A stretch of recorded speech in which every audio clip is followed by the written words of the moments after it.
Hare Krishna. Hare Krishna. Hare Krishna. Hare Krishna, all of you in the class. Ambika and Sangi, welcome you in the class. Okay. So आज हम शिल प्रभुपाद की जो छोटी book है coming back पुनरागमन, इसको पढ़ेंगे। तो हम लोग क्या करेंगे, थोड़े थोड़े पैराग्राफ हम सब आपस में रीड कर लेंगे, ठीक है। मतलब एक एक दो पेज सब लोग पढ़ेंगे और उसके बाद उसके आगे कंटिन्यू करेंगे। तो शुरू करते हैं। ओम ज्ञान तिमिरांतस्य ज्ञानांजन शलाकया ललितत्वेन तस्मै श्री गुरुवे नमः। श्री चैतन्य मनोभीष्टं स्थापितं येन भूतले स्वयं रूपकदामयं ददाति च तदास्तिकम्। हरे कृष्ण कृष्ण कृष्ण हरे हरे, हरे Ram Ram Ram Hare Hare. Coming back, he said,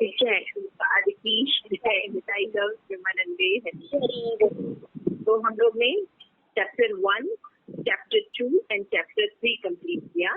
इसमें ये बताया गया कि पुनर्जन्म जो है ये क्या है। तो पुनर्जन्म एक फिलोसफिकल अंडरस्टैंडिंग सिद्धांत है। इसको हमने सुकरात से लेके सेलिंगर तक, जो एंशियंट से लेके मॉडर्न तक के जितने पूरे विश्व के फिलोसोफर हैं उनकी हमने बातचीत सुनी। और उसके बाद सेकंड चैप्टर में हमें बताया गया शरीर में परिवर्तन का क्या सिद्धांत है। उसके बाद शरीर परिवर्तन के सिद्धांत का बाकी देशों में, दुनिया के देशों में क्या सिद्धांत है। तुमने देखा कि जितना सुंदर एक्सप्लेनेशन श्रीमद् भगवत गीता का भगवान के द्वारा दिया गया है, उतना सुंदर एक्सप्लेनेशन कहीं भी नहीं दिया गया। और इस सिद्धांत को पूरी दुनिया एक्सेप्ट करती है, भगवद गीता के सिद्धांत। तो शिल प्रभुपाद के हमने एक लेटर भी पढ़ा जिसमें शिल प्रभुपाद ने शरीर का परिवर्तन का सिद्धांत भगवद गीता पर क्या बताया गया है उन्होंने इसमें एक्सप्लेन किया। उसके बाद हमने देखा था कि आत्मा का जो है वो अनुसंधान कैसे होता है या आत्मा क्या है। तो उसमें हम देखते हैं कि जितने भी हमारे डॉक्टर्स हैं, है ना, जो कि हृदय शल्य चिकित्सा करना चाहते थे, करते हैं, बड़े बड़े डॉक्टर्स हैं, वो लोग ये जानना चाहते थे क्योंकि उन लोगों ने अपने कैरियर में देखा कि ये सोल के बारे में रिसर्च करना चाहते थे। कि हार्ट सर्जन जितने भी थे वो ये जानना चाहते थे कि what is soul, what is the nature of soul, ये मतलब सोल क्या होता है या आत्मा क्या होती है, ये इसका परिवर्तन कैसे होता है, ये क्या इसके बारे में कुछ जाना जा सकता है।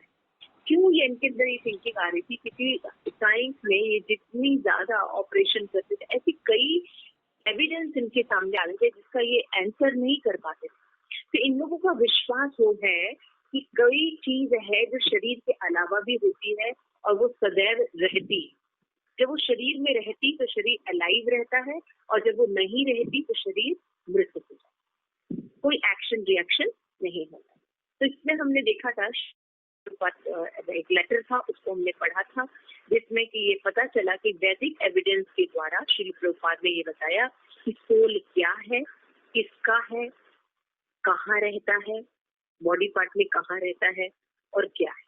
इसमें बहुत इंटरेस्टिंग चीज थी जो हम लोग डिस्कस चैप्टर 3 में, उसमें मुझे बहुत था, शायद हम लोग ने इसको एक्सरसाइज नहीं कर पाए थे। इसमें बता रहे थे कि चैप्टर 43 पेज पर है,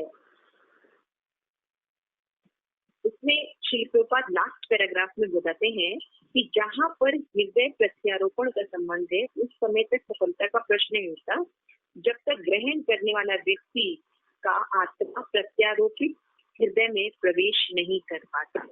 इसका मतलब है कि जब हार्ट ट्रांसप्लांट होता है किसी का, हार्ट सर्जरी में क्या होता है, तो किसी का मान लो हार्ट जो है वो खराब हो गया और उसको किसी जिसने भी शरीर त्याग किया है उसको हार्ट मिल गया है और उसको रिप्लेस करना, ठीक है ना, हार्ट ट्रांसप्लांट करना है। तो हार्ट ट्रांसप्लांट जब होता है तो इसमें जब तक उस अभी हम कह रहे हैं कि आत्मा जो है वो हृदय में रहता है ना। हरे कृष्ण। हरे कृष्ण। हाँ, हम लोग यही बताए थे, आत्मा जो है वो हृदय में रहता है। अब हृदय किसी का ट्रांसप्लांट हो रहा है, समझ रहे हो? तो किसी का हृदय जब ट्रांसप्लांट हो रहा है तो क्या होता है? तो इसमें बताते हैं कि जब हृदय ट्रांसप्लांट होता है, एक मैं बता रही हूँ।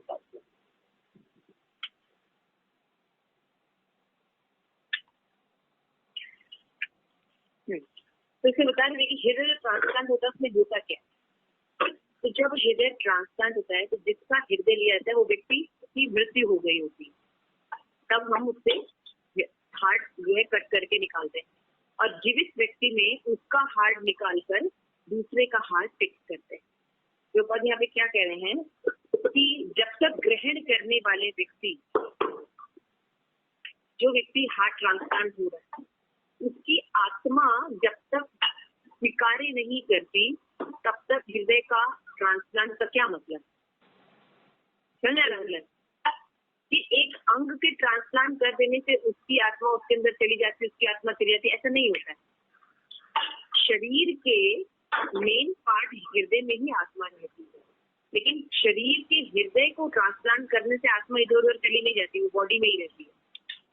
लेकिन जब किसी दूसरे का हार्ट आपको लगा दिया गया, लेकिन जब आपकी अपनी आत्मा उसके अंदर प्रवेश नहीं करती है, आप वही फीलिंग, वही चीजें वापस नहीं कर सकते।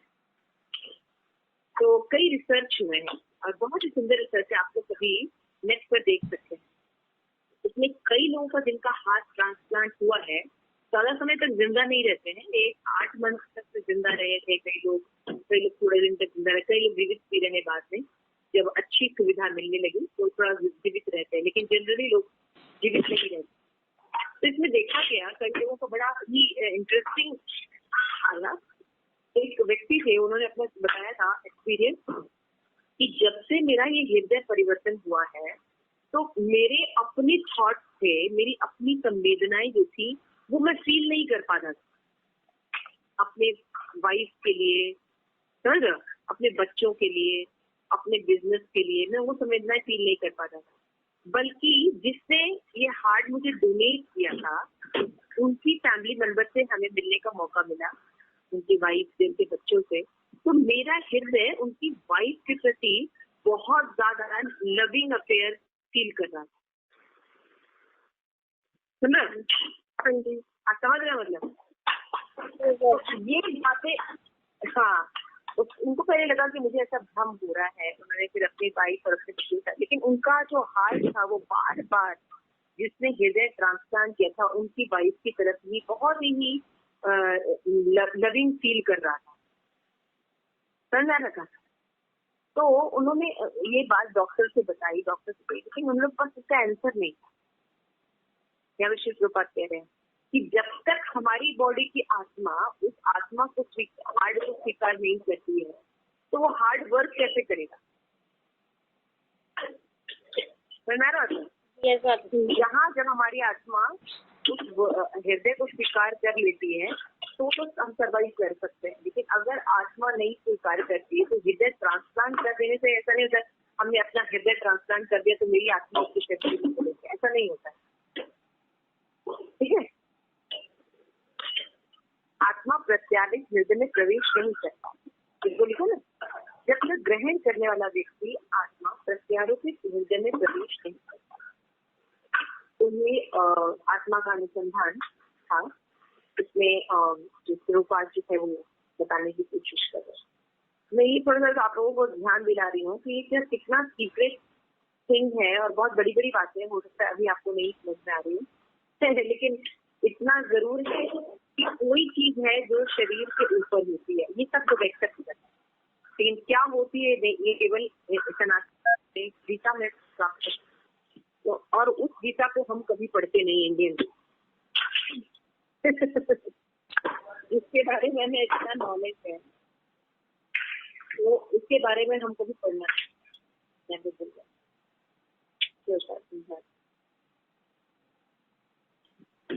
हमने प्रभुपाद का लेसन अच्छे से पढ़ा था, लेसन को शुरू करते हैं। थोड़ा पढ़ना शुरू करो लाइन वाइज।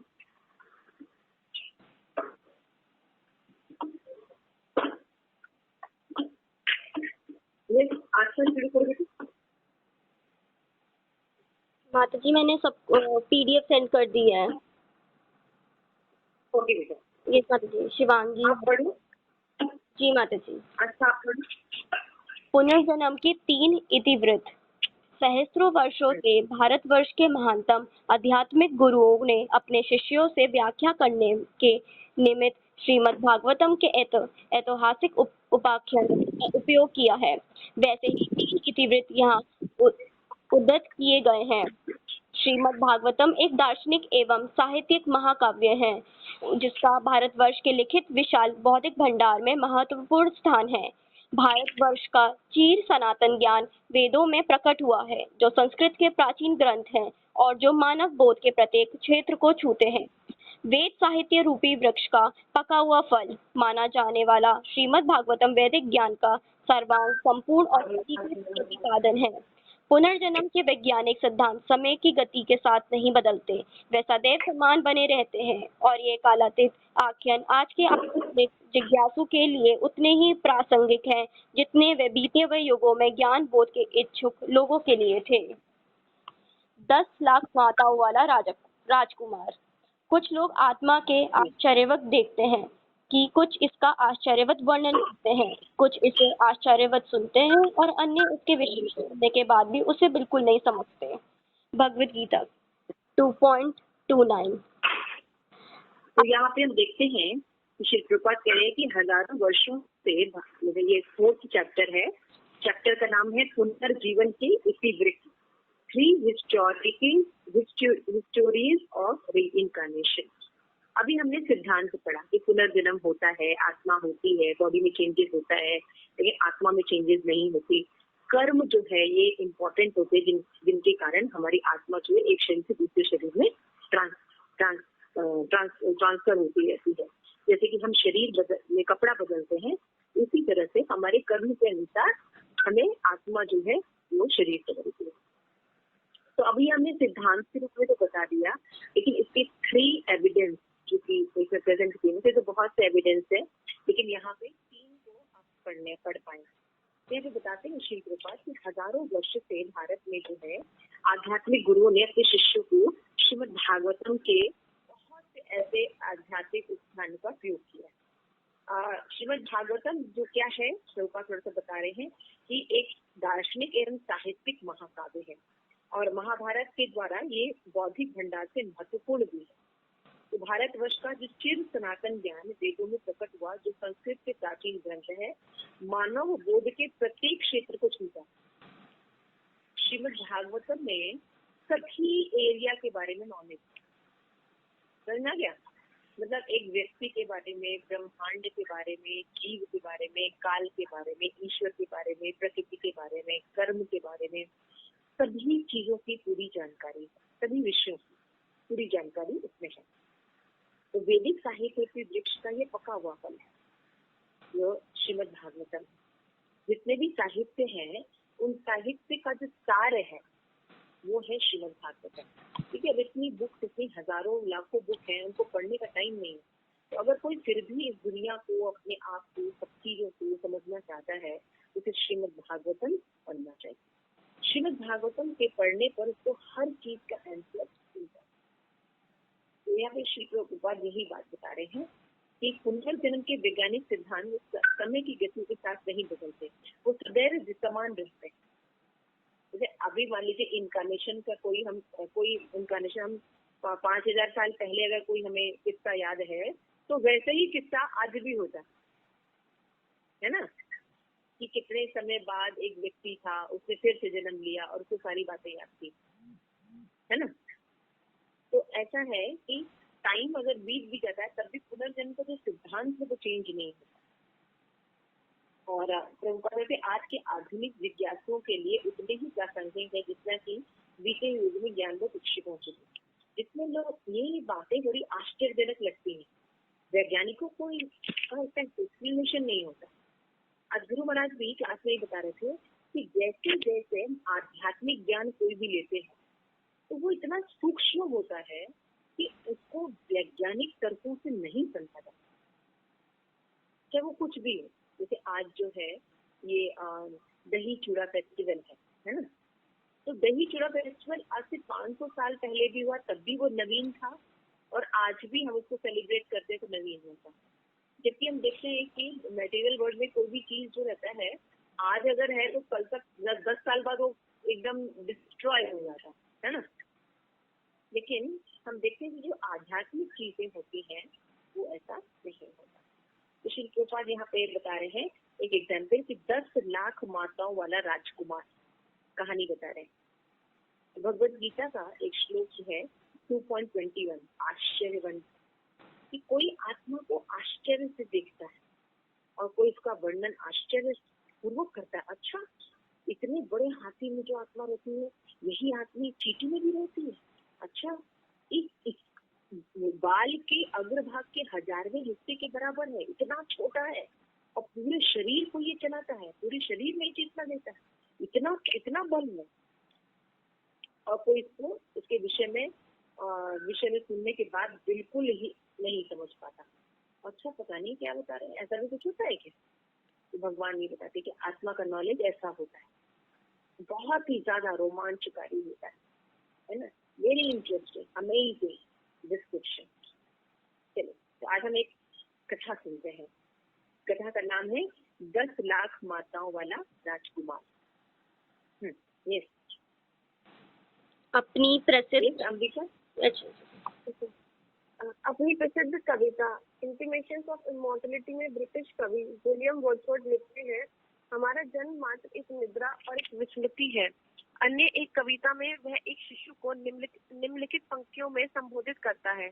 इस परिवर्तनशील पृथ्वी पर आने वाले हे मधुर नवागंतुक, यदि जैसे कि कुछ अत्यंत प्राचीन ऋषियों ने निर्भयता पूर्वक अनुमान लगाया है, तुम्हारा अपना अस्तित्व था और मानव जन्म था, और इससे पूर्व मानव माता पिता ने तुम्हें आशीर्वाद दिया था। इससे बहुत बहुत पहले तुम्हारी वर्तमान माता ने, हे असहाय अजनबी, तुमको छाती से लगाकर दूध पिलाया था। श्रीमद् भागवतम के निम्नलिखित ऐतिहासिक उपाख्यान में राजा चित्रकेतु का पुत्र अपने पूर्व जन्मों का वर्णन करता है और अपने माता पिता को आत्मा की अविनाशी प्रकृति और पुनर्जन्म विज्ञान का उपदेश देता है।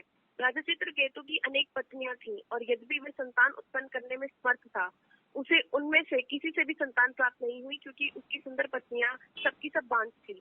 एक दिन योगी ऋषि अंगिरा राजा चित्रकेतु के महल में आए। राजा तत्काल अपने सिंहासन से उठकर खड़े हो गए और वैदिक परंपरा के अनुसार उनको प्रणाम किया।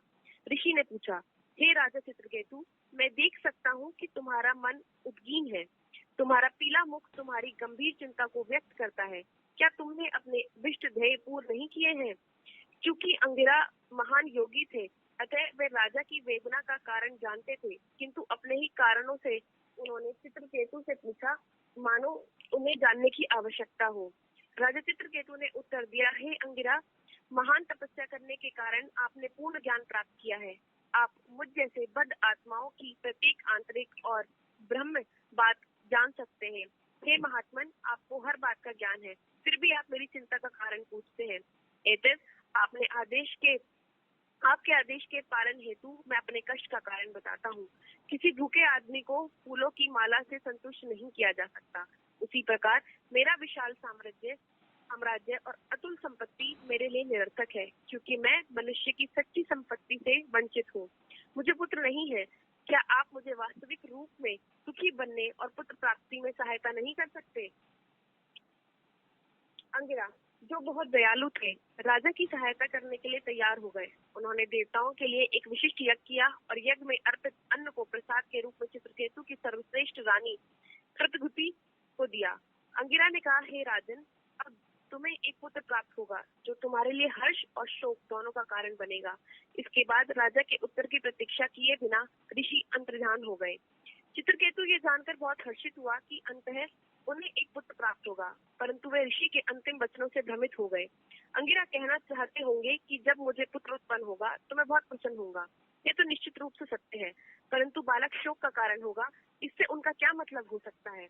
निसंदेह वह मेरा इकलौता पुत्र होने के कारण अपने आप ही मेरे सिंहासन और राज्य का उत्तराधिकारी बन जाएगा।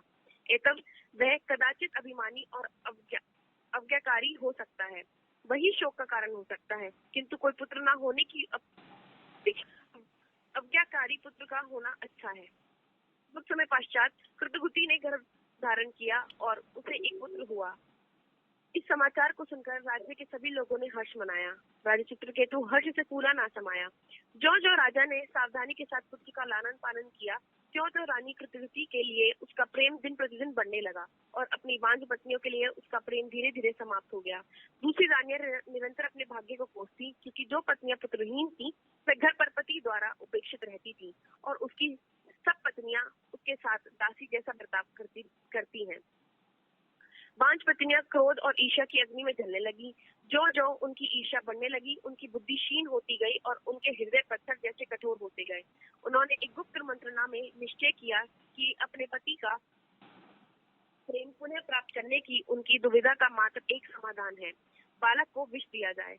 एक दिन दोपहर के समय जब रानी कृतवती अपने महल के आंगन में चहलकदमी कर रही थी, उसे अपने कमरे में शांतिपूर्वक सोए पुत्र का विचार किया।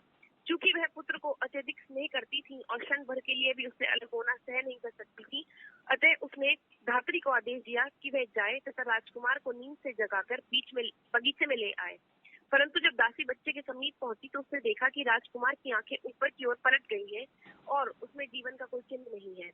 भयभीत होकर उसने रुई का एक फोहा बालक के नथनों के नीचे रखा, परंतु रुई हिली नहीं। यह देखकर वह चीखने लगी, हाय, अब मैं मर गई, और वह जमीन पर गिर पड़ी।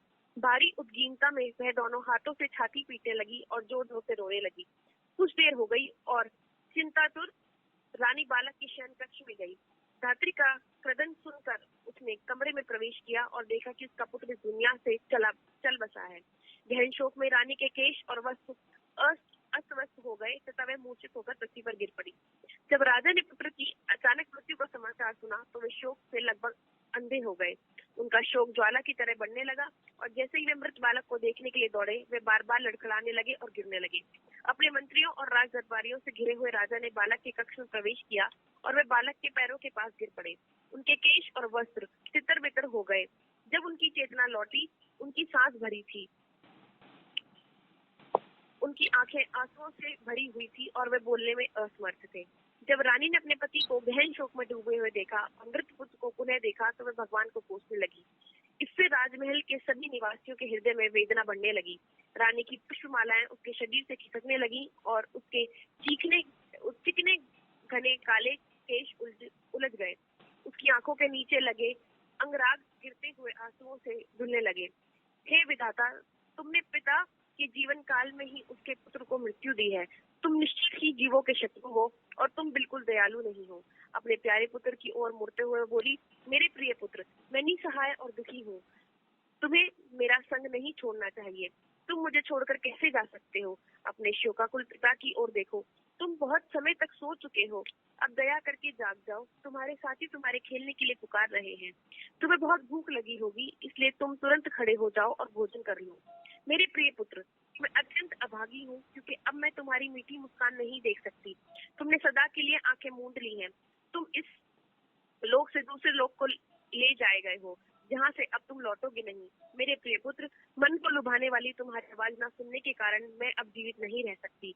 राजा भी दहाड़े मार कर रोने लगे। चूंकि माता पिता विलाप कर रहे थे, अतः उसके सभी साथी उनके साथ बालक की असामयिक मृत्यु पर क्रदन करने लगे। अचानक घटी दुर्घटना के कारण राज्य के शोक संतप्त सभी नागरिक लगभग अचेत हो गए।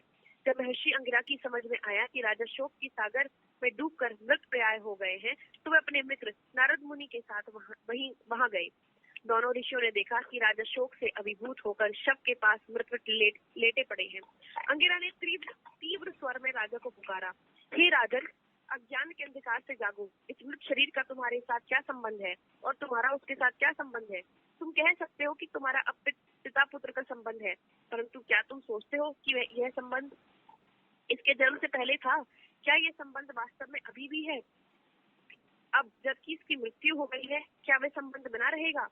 हे राजन, जैसे समुद्र की लहरों की शक्ति के कारण रेत के क्षुद्र कण कभी समीप आ जाते हैं तो कभी अलग हो जाते हैं, उसी प्रकार जीव जिन्होंने भौतिक शरीर ग्रहण किया है, काल की शक्ति से कभी साथ आ जाते हैं तो कभी अलग हो जाते हैं।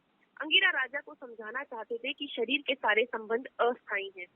ऋषि कहते गए, मेरे प्रिय राजन, जब मैं पहले तुम्हारे राजमहल में आया था, मैं तुम्हें सर्वश्रेष्ठ वरदान अर्थात दिव्य ज्ञान दे सकता था, परंतु जब मैंने देखा कि तुम्हारा मन भौतिक वस्तुओं में लिप्त है, मैंने तुम्हें केवल एक पुत्र दिया जो तुम्हारे लिए हर्ष और शोक का कारण बना। अब तुम एक ऐसे मनुष्य का दुख अनुभव कर रहे हो जिसको पुत्र और पुत्रियां होती हैं। ये स्त्री, बच्चे और संपत्ति जैसा दृश्यमान पदार्थ स्वप्न से अधिक कुछ नहीं है। हे राजा चित्रकेतु, इसलिए तुम समझने का प्रयास करो कि तुम वास्तव में कौन हो। सोचो कि तुम कहाँ से आए हो, इस शरीर को छोड़ने के बाद कहाँ जाओगे और तुम किस कारण भौतिक शोक के वश में हो गए हो। तब नारद मुनि ने एक आश्चर्यजनक कार्य किया। अपनी यौगिक शक्ति से उन्होंने राजा के मृत पुत्र की आत्मा को सबके सामने दृष्टिगोचर कर दिया। तत्काल वह तक्ष चौंधिया देने वाले आलोक से भर उठा और मृत बालक हिलने डुलने लगा। नारद ने कहा, हे जीवात्मा, तुम्हें समस्त सौभाग्य प्राप्त हो। अपने माता पिता को देखो, तुम्हारी मृत्यु के कारण तुम्हारे सारे मित्र और संबंधी शोकाकुल हो रहे हैं। तुम्हारी अकाल मृत्यु के कारण तुम्हारा शेष जीवन अभी बचा हुआ है, इसलिए तुम अपने शरीर में पुनः प्रवेश कर सकते हो और अपने मित्रों और संबंधियों के साथ इस जीवन के निर्धारित वर्षों में से शेष वर्षों का भोग कर सकते हो और बाद में तुम्हारे पिता द्वारा की गई राज सिंहासन में संपूर्ण ऐश्वर्य स्वीकार कर सकते हो। नारद की यौगिक शक्तियों के कारण जीवात्मा ने मृत शरीर में पुनः प्रवेश किया। मृत बालक उठ बैठा और छोटे बालक की बुद्धि के साथ नहीं बल्कि एक मुक्त आत्मा के पूर्ण ज्ञान के साथ बोलने लगा। अपने भौतिक कर्मों के फलों के अनुसार मैं जीवात्मा एक शरीर से दूसरे शरीर में देहांतरण करता हूँ और कभी देव योनियों में, कभी निम्न पशु योनियों में, कभी वनस्पतियों में, तो कभी मनुष्य योनियों में जन्म लेता हूँ। मेरे किस जन्म में ये दोनों व्यक्ति मेरे माता पिता थे? सच तो ये है कि मेरा कोई माता पिता नहीं है। मेरे असंख्य माता पिता रह चुके हैं। मैं इन्हीं दो को अपने माता पिता कैसे स्वीकार कर सकता हूँ? वेदों की शिक्षा है कि सनातन जीवात्मा भौतिक तत्वों से निर्मित शरीर में प्रवेश करता है। यहाँ पर देखते हैं कि ऐसे ही एक जीवात्मा ने राजा चित्रकेतु और उसकी पत्नी द्वारा उत्पन्न किए गए शरीर में प्रवेश किया। फिर भी वह वास्तव में उनका पुत्र नहीं था। जीव भगवान का सनातन पुत्र है, परंतु वह भौतिक संसार का भोग करना चाहता है। अतः भगवान उसे विविध शरीरों में प्रवेश करने का अवसर देते हैं। तथापि विशुद्ध जीवात्मा का अपने माता पिता से प्राप्त भौतिक शरीर से कोई वास्तविक संबंध नहीं होता है। इसलिए उस आत्मा ने जिसने चित्रकेतु के पुत्र के शरीर को धारण किया था, इस बात को मानने से साफ इनकार कर दिया कि राजा और रानी उसके माता पिता हैं। उस आत्मा ने आगे कहा, यह भौतिक संसार जो एक तेजी से बहती नदी के समान है, इसमें सभी लोग समय अनुसार मित्र, संबंधी और शत्रु हो जाते हैं। वह तटस्थ रहकर भी व्यवहार करते हैं और अन्य अनेक संबंधों के अनुरूप भी, किंतु इन विविध व्यवहारों के बावजूद भी किसी का किसी से स्थायी संबंध नहीं होता है। चित्रकेतु अपने पुत्र के लिए विलाप कर रहा था जो अब मर चुका है, परंतु वह इस स्त्री पर एक अन्य प्रकार से भी विचार कर सकता था। वह सोच सकता था, यह जीवात्मा पूर्व जन्म में मेरा शत्रु था और अब पुत्र के रूप में पैदा होकर वह मुझे सिर्फ दुख में शोक देने के लिए उसमें छोड़ा जा रहा है। राजा को अपने मृत पुत्र को अपना पूर्व शत्रु क्यों नहीं समझना चाहिए और शोकाकुल होने के बजाय एक शत्रु की मृत्यु पर उल्लासित क्यों नहीं होना चाहिए? चित्रकेतु के पुत्र के शरीर जीवात्मा ने कहा, जिस प्रकार स्वर्ण और दूसरी वस्तुएं क्रय विक्रय के द्वारा निरंतर एक स्थान से दूसरे स्थान को स्थानांतरित की जाती हैं, उसी प्रकार जीव अपने कर्माधीन होकर एक के बाद दूसरे पिता के वीर्य द्वारा विविध योनियों में शरीर धारण करता हुआ ब्रह्मांड भर में भ्रमण करता है। जैसे कि भगवद गीता में व्याख्या की गई है, किसी पिता अथवा माता के कारण जीव जन्म नहीं लेता। जीव आत्मा का निजी सच्चा स्वरूप तथाकथित माता पिता से पूरी तरह अलग है। प्रकृति के विधान से आत्मा पिता के वीर्य में प्रवेश के लिए विवश होता है और माता के घर में डाला जाता है। उसे कैसा पिता मिलेगा, यह उसके प्रत्यक्ष नियंत्रण में नहीं है। यह उसे पूर्व जन्मों के कर्मों द्वारा स्वतः ही निर्धारित होता है। कर्म के विधान उसे विविध माता पिताओं के पास जाने को विवश करते हैं, ठीक उस वस्तुओं की तरह जिसे बेचा और खरीदा जाता है। जीवात्मा कभी तो पशु माता पिता की और कभी मानव माता पिता का आश्रय लेता है। कभी कभी वह पक्षियों में से अपने माता पिता को स्वीकार करता है, तो कभी स्वर्गीय लोकों में देव माता पिता को स्वीकार करता है। जैसे आत्मा विविध शरीरों में देहांतरण करता है, जीवन के हर रूप में चाहे वह मानव हो, पशु, वृक्ष अथवा देव योनि हो, उसे माता पिता मिलते हैं। ये बात अधिक कठिन नहीं है, असली कठिनाई है किसी आध्यात्मिक पिता का मिलना, एक प्रामाणिक आध्यात्मिक गुरु का मिलना। एतव मानव का कर्तव्य है कि वह ऐसे प्रामाणिक आध्यात्मिक गुरु की खोज करे, क्योंकि उन्हीं के मार्ग निर्देशन से वह पुनर्जन्म के चक्र से मुक्त हो सकता है और आध्यात्मिक लोक में अपने मूल घर को लौट सकता है।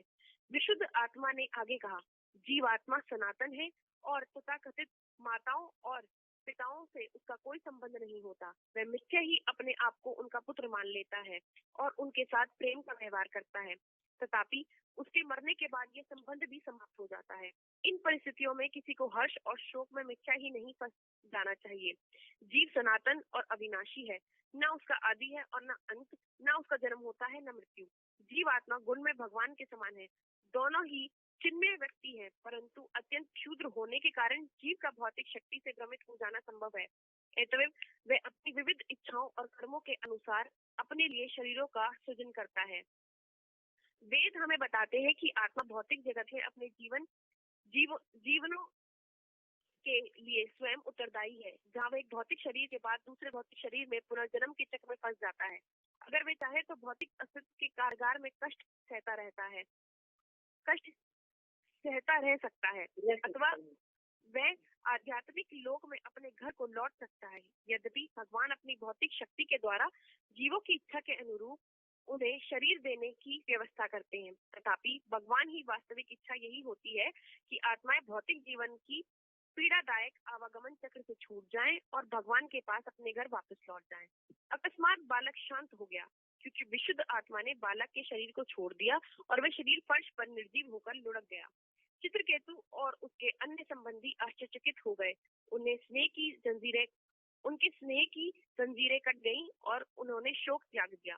तब उन्होंने बालक के शरीर का दाह संस्कार किया। रानी कृतिगुति की सपत्नियां जिन्होंने बालक को विष दिया था बहुत लज्जित हुई। शोकाकुल होने के कारण उन्हें अंगिरा की शिक्षा याद आ गई और उन्होंने पुत्र उत्पन्न करने की अपनी आकांक्षा को त्याग दिया। ब्राह्मण पुरोहितों के निर्देशों का पालन करते हुए वे पवित्र नदी यमुना के तट पर गई, जहाँ वे अपने पाप कर्मों के लिए प्रायश्चित करते हुए नित्य स्नान और प्रार्थना करने लगी। चूंकि राजा चित्रकेतु और उसकी रानी पुनर्जन्म के विज्ञान के साथ साथ आध्यात्मिक ज्ञान से पूरी तरह अवगत हो चुके थे, अतः उन्होंने अपने स्नेह को आसानी से त्याग दिया, जो कष्ट, भय, शोक और भ्रम की ओर ले जाता है। यद्यपि भौतिक शरीर के प्रति आसक्ति को त्यागना बहुत कठिन होता है, तथापि वे आसानी से इसका त्याग करने में सक्षम हो गए, क्योंकि उन्होंने इंद्रियातीत ज्ञान की तलवार से उसका अच्छेदन किया था। तो ये स्टोरी थी और आप लोगों को मेरे ख्याल से अच्छी लगी होगी। ये श्रीमद् भागवतम में वर्णन। तो यहाँ पे हम देखते हैं कि ये छोटी सी स्टोरी थी कि एक राजा थे और पूरे विश्व को उनका राजा था, बहुत ही प्रतापी राजा थे। उनका नाम था राजा चित्रकेतु। उन्होंने बहुत सा साम्राज्य पूरे विश्व में जिसका राज्य हुआ, अब सोच सकते हैं कितना महान राजा होता। लेकिन इसकी केवल एक ही चिंता थी कि करीब कई करोड़ रानियां थी, ऐसा श्रीमद् भागवतम में वर्णन था। और वो सिर्फ इसलिए विवाह करता था कि उसको पुत्र प्राप्ति हो, क्योंकि उसके कोई उत्तरदायी को संभालने वाला कोई नहीं था, कोई राजकुमार नहीं था, कोई बच्चा या कोई वंशज नहीं। तो वो सदैव दुखी रहता था। वो सोचता था कि इतना बड़ा दुनिया पे मेरा शासन है, सब कुछ है, भगवान ने धन संपदा सब कुछ दिया है, लेकिन मेरा कोई पुत्र नहीं है, तो इसका क्या फायदा। वो बहुत शोकाकुल रहता था। यहाँ पे हम देख रहे हैं कि एक कन्वर्सेशन है ऋषि अंगिरा नारद जी के साथ, और राजा को क्या बात है उन्होंने बताया कि मतलब मान लीजिए कोई व्यक्ति भूखा है, उन्होंने एग्जाम्पल दिया राजा ने, तो मान लीजिए कोई व्यक्ति भूखा है, तो उसको अगर हम माला पहनाए, चंदन लगाए, उससे कोई लाभ नहीं होगा, उसको खाना चाहिए, है ना। इसी तरह राजा बोले कि मेरे पास सारे ऐश्वर्य हैं, सब कुछ है, ठीक है, लेकिन जब मेरे पास पुत्र नहीं है, जो कि बहुत ही इम्पोर्टेंट चीज है, पुत्र होना चाहिए, लेकिन नहीं है, इसलिए तो राजा को दुखी देखकर वो जब ऋषि जो थे काफी उनका दुख देखकर राजा चित्रकेतु को उन्होंने वरदान दिया कि ठीक है, तुम्हें एक पुत्र प्राप्त होगा, लेकिन वही तुम्हारे हर्ष भी होगा और शोक भी होगा। इसका नाम रखा गया हर्ष शोक। लेकिन राजा ये नहीं सोचता था कि इसकी मृत्यु हो जाए। वो शोक का विषय क्या सोचता था? लड़का नालायक निकल जाएगा, तो मेरी आज्ञा नहीं मानेगा, तो मेरे राज्य छीन लेगा। तो यहाँ पे राजा, क्योंकि वो इतना शोकाकुल था कि वो सही बात नहीं सोच पा रहा कि एक अवज्ञाकारी पुत्र का होना कितना बेकार होता है ना। तो वो सोचता था कि पुत्र ना होने से अच्छा है कि ऐसा पुत्र हो जो कि अवज्ञा करे। कोई बात नहीं, फिर सारी संपत्ति ले ले, ये कर ले, वो कर ले, कोई बात नहीं, लेकिन कम से कम मेरा पुत्र तो रहेगा। तो यहाँ पे राजा की जो बड़ी रानी थी, उनका नाम था कृतधूति। उन्होंने अंगिरा ऋषि के आशीर्वाद से गर्भ धारण किया और बड़े ही सुंदर तेजस्वी बालक को जन्म दिया गया। तो जन्म वो, अब भाई राज्य में तो कितना शोक, पूरी दुनिया में लोग बहुत विस्तृत वर्णन है इसका, या तो श्री प्रभुपाद ने छोटे में समझाने के लिए समझाया। तो कई राजा लोग बहुत से गिफ्ट लेके आए थे, क्योंकि सब जानते थे कि राजा को कितना मतलब अपने पुत्र से चाह थी। तो क्या हुआ, जब राजा जैसे, अब जिसके पास पुत्र होगा, जिस रानी के पास पुत्र होगा, जहाँ जिस महल में रहेगा, तो राजा सबसे ज्यादा वहीं रहेंगे ना। तो राजा जो है अपना ज्यादा समय कृतधूति के साथ व्यतीत करते थे। अच्छा, तो बाकी रानियां जो है वो ईर्ष्या करने लगी कि मतलब राजा तो हमसे प्रेम ही नहीं करते, अब हमारे पास आते ही नहीं, क्योंकि मेरे पास पुत्र नहीं है, हम लोग बांझ हैं।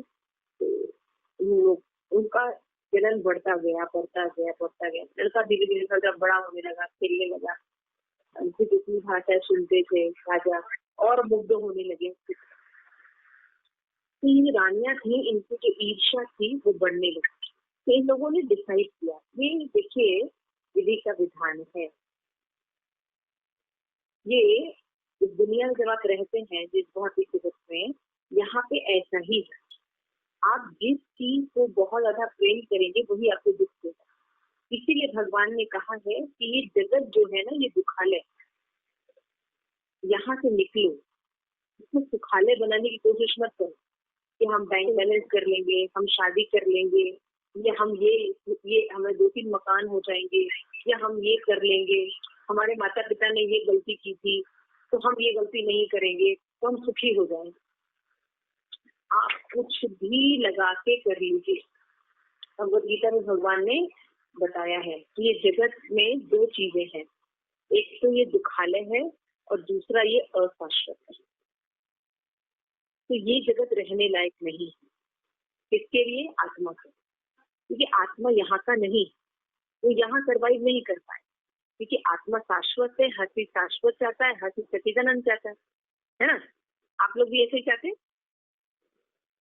अच्छा, चाहते हैं कि मतलब अगर मैं हूँ, मैं हमेशा रहूं, मेरे मदर फादर हमेशा रहें, मैं हमेशा खुश रहूं, है ना अंबिका? हाँ जी माता जी, है ना, ऐसा है ना नीचे? मेरे जो चीजें हैं वो हमेशा रहें अच्छी से, है ना। लेकिन ऐसा होता है नहीं, ऐसा नहीं होता। क्यों नहीं होता? क्योंकि हम गलत हो गए। इसीलिए भगवान कहते हैं कि यहाँ रुकने की कोशिश मत करो और आसक्तियां डेवलप मत करो। क्यों?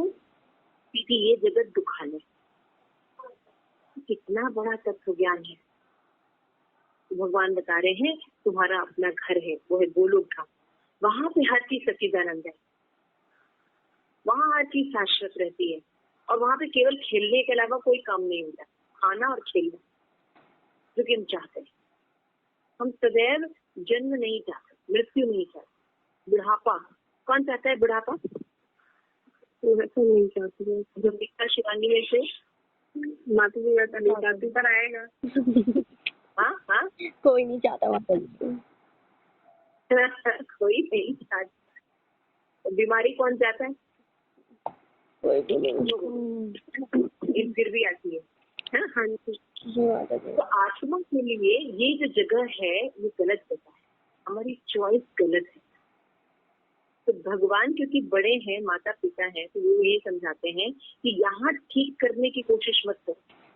यहाँ तुम कितना भी ठीक करोगे, इसकी 2 चीजें हमेशा याद रखना। जिस चीज जिस भी चीज से तुम प्रेम करोगे वही चीज तुम्हें दुख देगा। उस बेटे से उन्होंने प्रेम किया, वो बेटा सुख का तो साधन बना, लेकिन वही बेटा दुख का भी उनका देखे बनेगा। और वो क्या सोच रहे थे कि ज्यादा से ज्यादा वो नालायक निकल जाएगा, यही दुख होगा मेरा, लेकिन दुख तो ये नहीं था। तो उन रानियों ने क्या किया, जहर दे दिया, जहर देके मार दिया। अब वो इतना शोकाकुल हो गए ये राजा और ये सारे लोग कि इनका कोई सीमा ही नहीं रहा। फिर उसके बाद राजा का दुख तो और ज्यादा, तो रानी ने जब दिखा तो राजा का दुख देख के वो और दुखी हो गए और भगवान को पूछने लगे।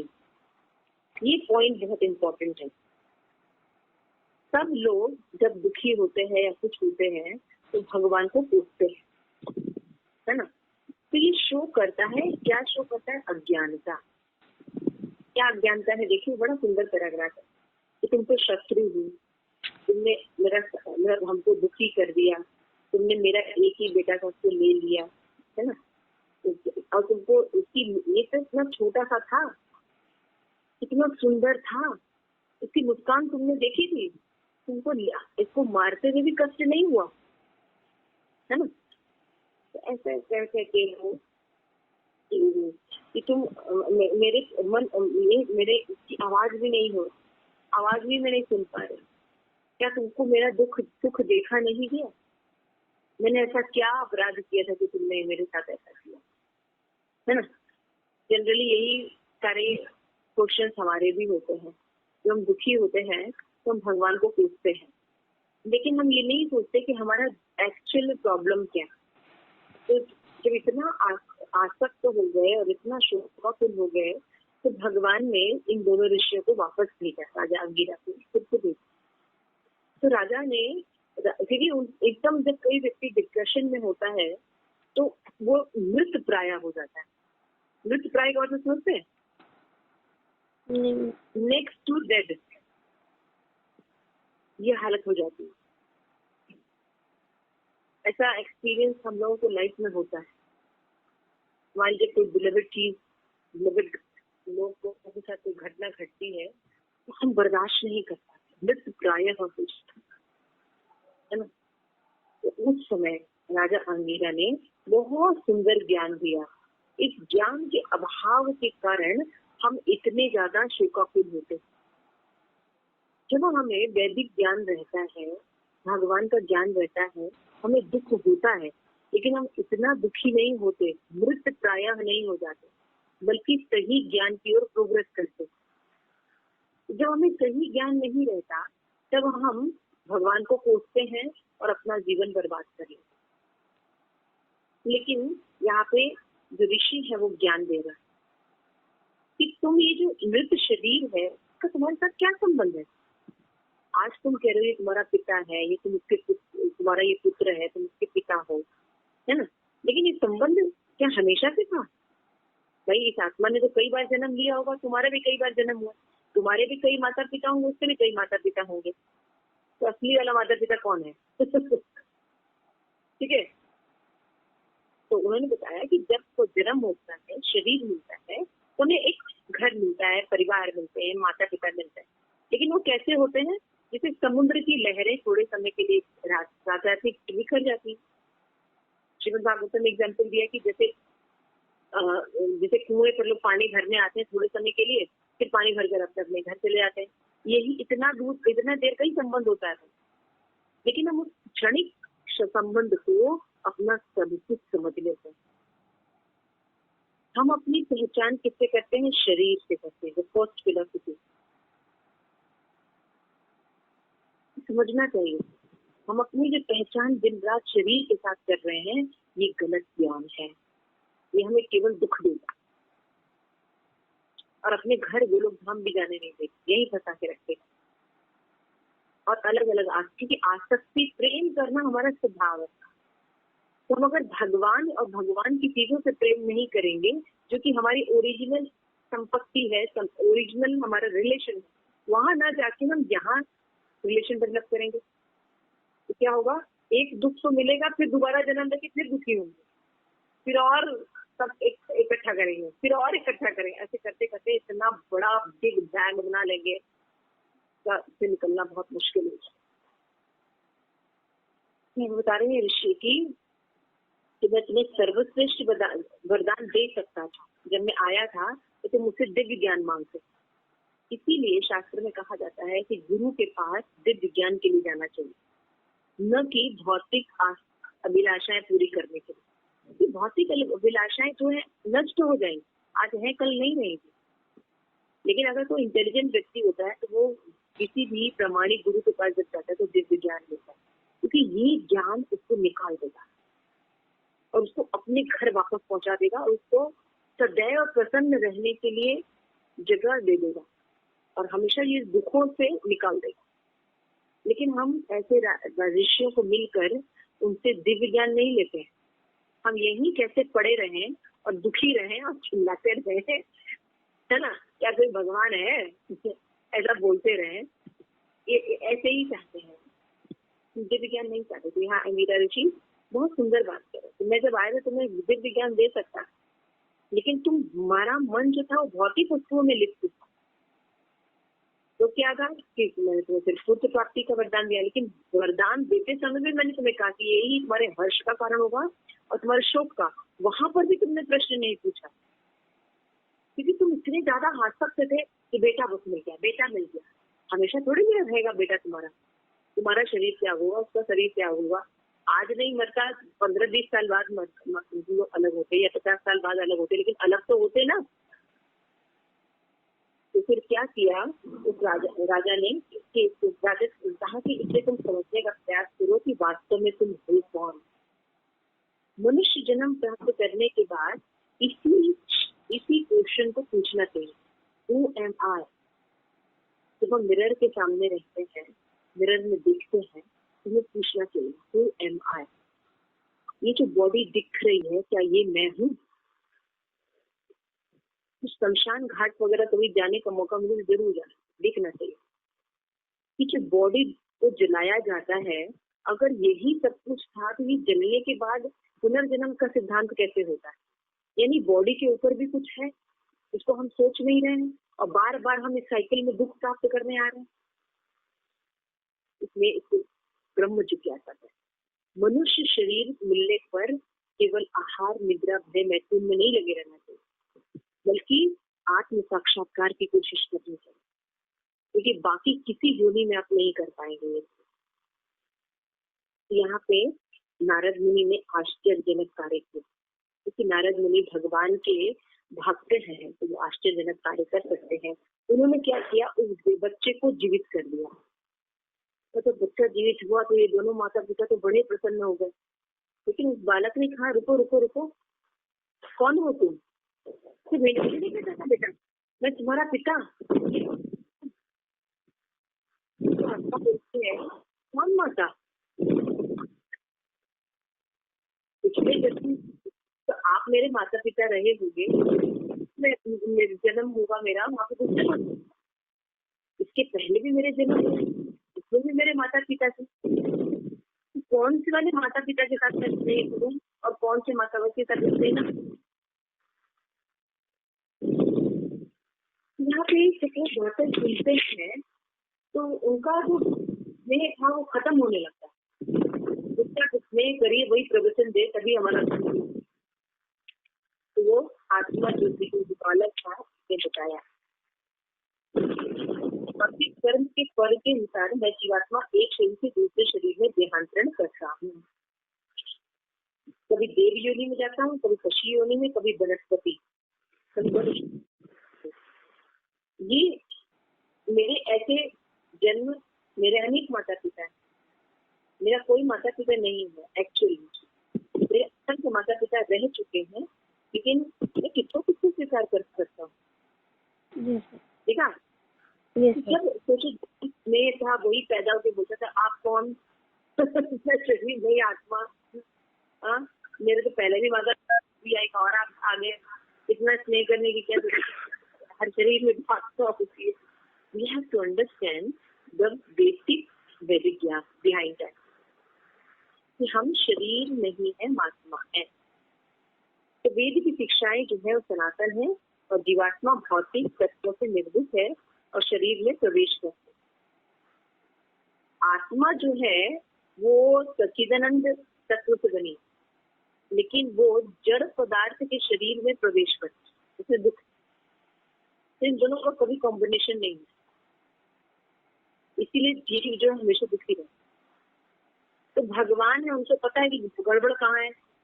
गड़बड़ खाली इतना नहीं है कि हाँ उसको बेटा नहीं मिला, उसको हस्बैंड नहीं मिला, उसको ये बॉयफ्रेंड नहीं मिला, उसको ये गर्लफ्रेंड नहीं मिली, उसको ये देश का प्रधानमंत्री नहीं बन पाया, वो यहाँ से इलेक्शन नहीं जीत पाया, वो अपना बिजनेस नहीं चला पाया, वो नौकरी नहीं कर पाया, वो अपनी पत्नी को सेटिस्फाइड नहीं कर पाया, या उसको पुत्र नहीं हुआ, या उसको पुत्री नहीं हुई, या पुत्री का विवाह नहीं हुआ, पुत्र का विवाह नहीं हुआ।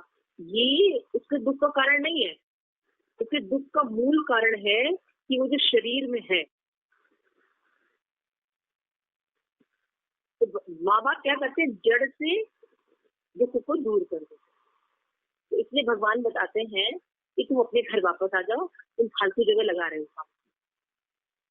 जैसे हम जब कभी छोटे होते थे तो हम लोग इस फालतू खेलते रहते थे, और खेलते खेलते लाइट बंद बंद बंद बंद करके खेलते थे, और अंधेरे में फिर खुद ही चिल्लाने लगे थे। मम्मी आती थी, कहती थी तुम लोग पागल हो क्या, लाइट जला लो, ये तो है स्विच। रोते रहते थे, लाइट नहीं है, लाइट नहीं, मम्मी मम्मी, है ना। तो भगवान जो है वो, क्योंकि माता पिता है, माता पिता को ओरिजिनल नॉलेज होता है कि रूट ऑफ द प्रॉब्लम कहाँ है, वहां पे वो हटा देते हैं। हमारी रूट कॉज ये है कि हम अपनी जो पहचान जो है वो आत्मा को है। तो इस तरह से जब वो आत्मा ने ये सब कहा, तो उनके जो चित्रकेतु थे और उनकी जो वो रानियां जिन्होंने जहर दिया था, उन सबको दिव्य ज्ञान होने लगा और उनको पश्चाताप होने लगा कि हमने क्या किया। और उन्होंने कहा ना कि हमको अब पुत्र वगैरह नहीं चाहिए, हमें ये नहीं कि राजा का प्रेम प्राप्त करना, ये नहीं चाहिए, हमें भगवान की भक्ति करनी है और अपने घर वापस करना। This is the right knowledge. थोड़ा थोड़ा पैबंद लगा लेना ये सुख प्राप्ति का परमानेंट इलाज नहीं। परमानेंट इलाज है इस ज्ञान की ओर मुड़ना, हु यू आर, और उस चीज के लिए कार्य करना। तो हम आत्मा है, सच्चिदानंद है, और भगवान सच्चिदानंद है, लेकिन हम भूल गए। तो कनेक्शन कैसे होगा? वो कनेक्शन होता है हरे कृष्ण महामंत्र। क्योंकि कलयुग में हम बहुत ही ज्यादा पतित, हम कुछ नहीं कर सकते, हम तपस्या नहीं कर सकते, हम विग्रह सेवा नहीं कर सकते, हम यज्ञ नहीं कर सकते। तो हम क्या कर सकते हैं? तो भगवान ने हमारे हिसाब से मेडिसिन दी। तो मेडिसिन है हरे कृष्ण कृष्ण कृष्ण कृष्ण हरे राम राम राम हरे हरे। हम उसकी चैंटिंग करते हैं तो हमारा धीरे धीरे धीरे धीरे धीरे धीरे धीरे धीरे सारे आंसर मिलने लगेंगे और हम अपने आत्मा को नरिश करने लगेंगे। तो बॉडीली कोई भी प्रॉब्लम आएगी वो इतनी बड़ी नहीं लगेगी, हमको सह लेंगे क्योंकि भगवान साथ में। और हम सही विषय की तरफ आगे बढ़ेंगे और अपने घर वापस करेंगे। तो इस तरह से श्री प्रभुपाद ने एक छोटी सी कथा सुनाई और फिर बताया कि किस तरह से हम अपने घर वापस जा सकते हैं। जिस तरह से जब ये सारा दिव्य ज्ञान दिया गया, जब वो बालक बोल रहा था मैं आत्मा हूँ, मेरा कौन सा संबंध है, ये वो ऐसे सारे अपने कन्वर्सेशन सुने। कन्वर्सेशन सुन के उन रानियों का हृदय भी परिवर्तित हो गया और वो भगवत भक्ति करने लगी। तो ये देखा जाता है कि प्रभुपाद इसलिए लिखा है कि ज्ञान की तलवार से उच्छेदन करो अपनी आसक्ति। This is the right process. सही ज्ञान लो। हम वो ज्ञान लेते हैं मटेरियल ज्ञान, और हम है नहीं मटेरियल। मटेरियल ज्ञान में केवल शरीर और शरीर के पालन का उपाय होता है। जब ये फेल होता है तो समझ में नहीं आता क्या करें, क्योंकि सही ज्ञान मिला ही नहीं। सही ज्ञान सही व्यक्ति से मिलता है। सही व्यक्ति बताता है कि मैं शरीर है, आत्मा। तो कोई भी भयानक स्थिति होती है तो हमें कम से कम आत्मा का काम पता है। अरे कृष्ण महामंत्र लेना है, भगवान की सेवा करना है, भगवान को पुकारना है। वो इतने महान और शक्तिशाली है कि हमें बचा लें। ठीक है। तो इस तरह से पुनर्जन्म की एक कथा हुई ना। तो राजा चित्रकेतु का पुत्र था शोक, हर्षोशोक, वो मरा और पुनर्जीवित हुआ। तो सिद्धांत प्रूफ हुआ ना कि आत्मा जो है वो खुद बता रहा है, वो आत्मा जो है वो खुद बता रहा है कि आत्मा जो है एक शरीर से दूसरे शरीर में ट्रांसफर करता है कर्म के अनुसार,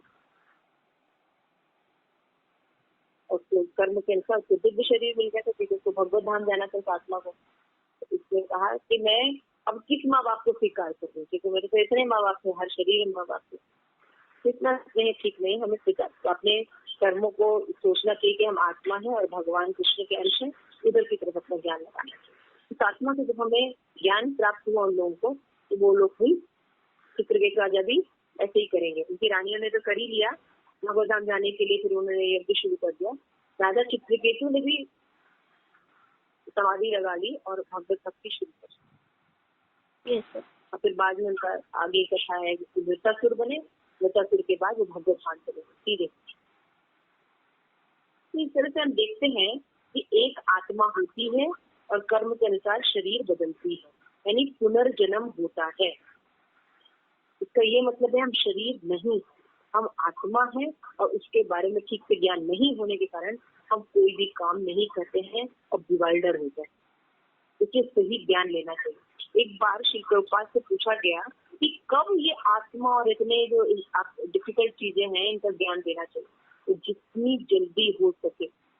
5 वर्ष का बच्चा समझने में सक्षम है, वहीं से शिक्षा शुरू करनी चाहिए। विद्या के पास ले जाके बच्चे को बताना चाहिए ये तुम्हारे माता पिता है, ये है कृष्ण और ये है राधा। हमने तो तुम्हें जन्म दिया, लेकिन असली माँ बाप तुम्हारे ये है, इसलिए इनको प्रसन्न करने का कार्य कर, ये सदैव तुम्हारी रक्षा करें, ऐसे कार्यों में लगाना चाहिए। बच्चे को भी कोई ज्ञान नहीं, लेकिन बताना चाहिए शरीर नहीं तुम आत्मा। बड़े होने पर, भगवत भक्ति करने पर, हृदय प्रयोग होने पर वो व्यक्ति खुद समझ जाएगा ये कुछ चीजें हैं जो हमें मिसिंग है, तो सही ज्ञान लेना बहुत जरूरी है।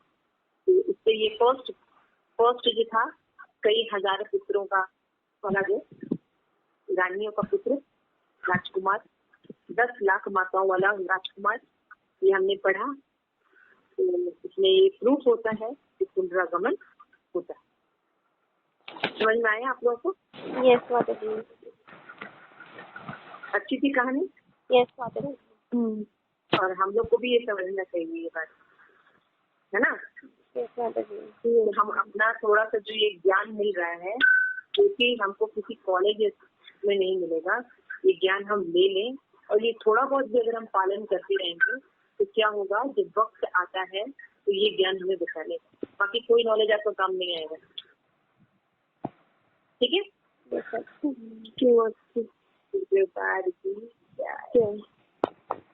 Thank you so much. Hare Krishna.